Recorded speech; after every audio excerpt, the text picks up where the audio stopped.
tujuan perjalanan saya hari ini bukan tempat biasa. Sebuah pulau yang mungkin hampir semua orang tidak menginginkan menjadi penghuninya. Saya berada di Kabupaten Cilacap, Jawa Tengah, dan sedang menyeberang ke Pulau Nusa Kambangan. Siapa yang tak kenal Pulau Nusa Kambangan? Sebuah pulau yang menjadi penjara bagi penjahat kelas kakap di negeri ini. Kehadiran saya di Nusa Kambangan bertepatan dengan momen spesial. Hari ini, tanggal 17 Agustus, hari yang dirayakan sebagai Hari Kemerdekaan Republik Indonesia. Upacara seperti ini terakhir saya lakukan kurang lebih 9 tahun yang lalu pas saya masih sekolah. Sekarang saya melakukan lagi di tempat yang sangat spesial, yaitu Nusa Kambangan, penjara nomor 1 di Indonesia.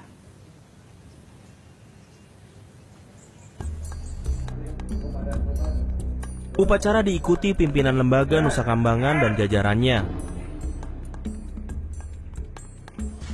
Tetapi ada satu barisan tersendiri yang terlihat berbeda. Mereka adalah para narapidana atau warga binaan yang mulai hari ini akan menghirup udara bebas. Beberapa napi bebas telah memperoleh remisi atau pengurangan masa hukuman pada hari kemerdekaan. Usai upacara, mereka boleh pulang meninggalkan Pulau Nusa Kambangan.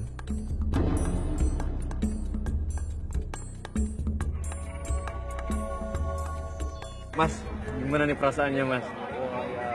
Campur aduk lah, ada senang, ada terharu juga. Dan beliau ini adalah salah satu narapidana yang dapat remisi dan bebas hari ini. Dan beliau tadi sempat ikut upacara, dan mungkin ini terakhir kalinya beliau menginjak tanah Nusa Kambangan, dan sekarang beliau akan kembali ke keluarga. Kasusnya apa nih kalau boleh tahu, Mas? 365. Perampokan, dan sudah kurang lebih berapa tahun di sini? Kalau di sini saya 2 tahun. 2 tahun lebih. Totalnya? Total sekian. Setelah ini apa yang akan dilakukan, Mas? Ya, kembali ke masyarakat untuk mencari jalan yang halal. Nggak usah mikir yang lain-lain lagi. Pastinya. Yang pasti jalan yang bener, Pak. Jangan sampai kesini lagi dah. Cukup dengan sekian. Dan bersama saya sekarang adalah Kadif Lapas Kanwil Kemenkumham Jawa Tengah dan 7 kepala lapas se-Nusa Kambangan. Merekalah sosok-sosok di balik pengelolaan penjara Nusa Kambangan. Jumlah narapidana yang ada di Nusa Kambangan ini ada berapa? Data per hari ini ada 1.610. Latar belakang kasus penghuni lapas yang ada di NK. Ini semua high risk. Kemudian mereka berasal dari seantero Indonesia ini. Ya, dari Aceh sampai Papua tuh ada. Dari 5 benua ada. Asia, Eropa, Afrika, Australia, Amerika ada. Terakhir kemarin 20 warga negara ada di dalam lapas-lapas yang ada di Nusa Kambangan ini. Dan dari 1.610 narapidana di sini dibanding dengan jumlah pegawai lapasnya seimbang nggak, Pak? Ya, sesungguhnya sangat tidak seimbang. Ya. Dari total semua lapas yang ada, itu yang intensif menjaga itu 24 jam hanya 31 orang. 31 orang menjaga 1.610 narapidana. Ya. Nah, sekarang saya ingin bertanya dengan Pak Setinjak. Tadi kan saya melihat ada 1.600 sekian, terus yang jaga hanya 31.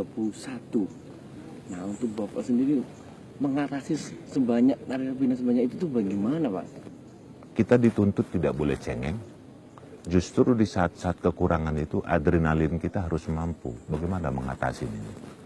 Coba Anda bayangkan 1.610 itu yang hukuman seumur hidup ada 98, hukuman mati 56 orang. Di samping kami berfungsi sebagai petugas, kami juga harus berfungsi sebagai pawang. Kalau kami hanya menekankan unsur penegakan daripada pengamanan, itu bisa chaos. Tapi kami justru berfungsi selaku pembina, sebagai teman, sebagai orang tua. Itu mungkin Anda tahu, lagu yang mengatakan 3 tahun lebaran tidak pulang? Saya dengan teman-teman saya yang ada di sini sekarang adalah bagian dari itu. Sekali lagi mohon perhatian. Usai upacara, semarak perayaan kemerdekaan juga merasuk ke dalam penjara. Tarik tambang. Kamar semua siap. HUT proklamasi dimeriahkan dengan lomba tarik tambang antar warga binaan dan petugas di Lapas Kembang Kuning.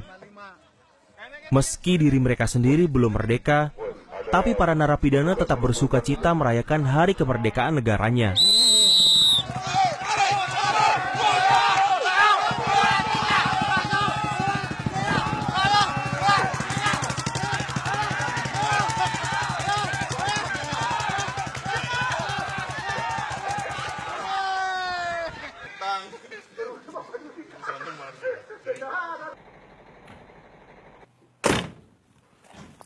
Di Nusa Kambangan ini ada 7 lapas dan salah satunya adalah lapas kelas 1 Batu. Ini lapas yang kelasnya paling tinggi dan saya akan mengunjungi lapas ini yang paling pertama. Masuk ke dalam penjara, saya harus menjalani pemeriksaan ketat. Sama seperti yang diberlakukan kepada semua pengunjung yang hendak menjenguk warga binaan. Ya, tadi sudah dapat izin, Pak.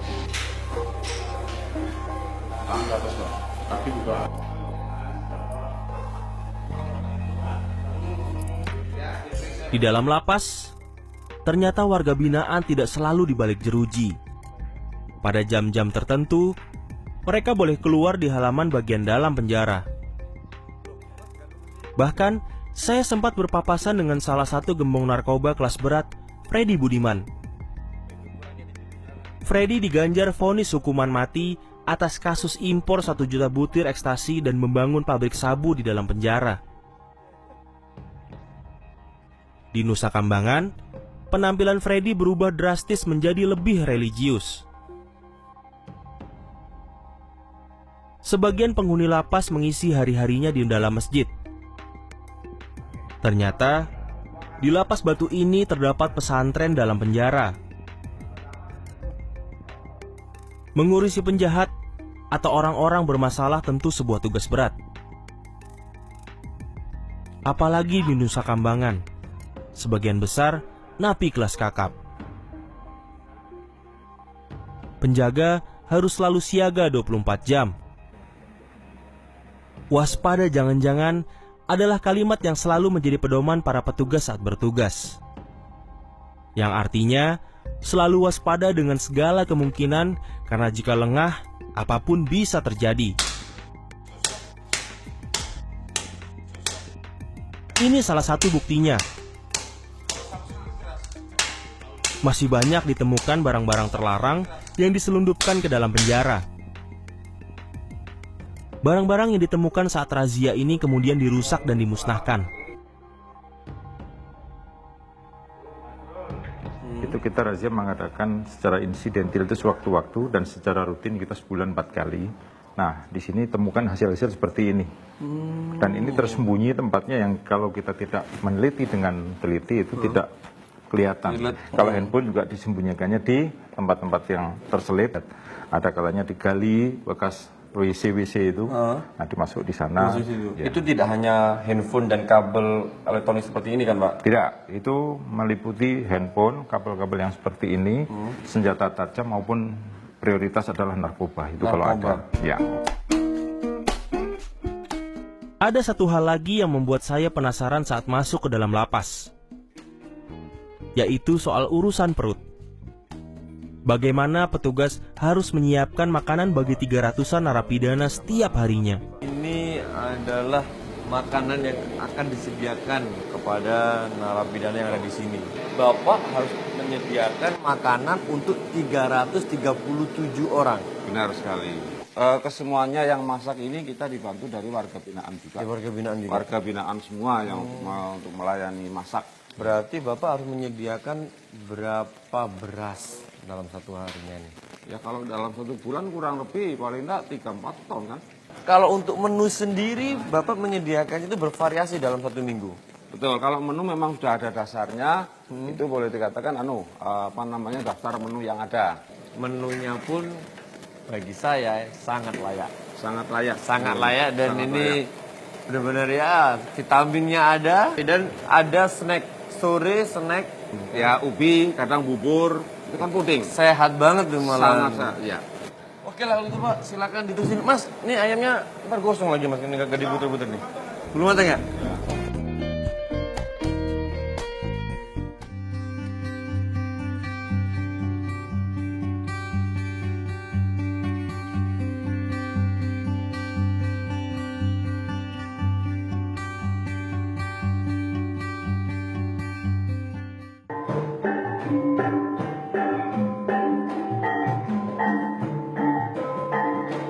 Nah, ini sekarang saatnya saya mencoba telur dari ayam Arab. Saya ingin kuat.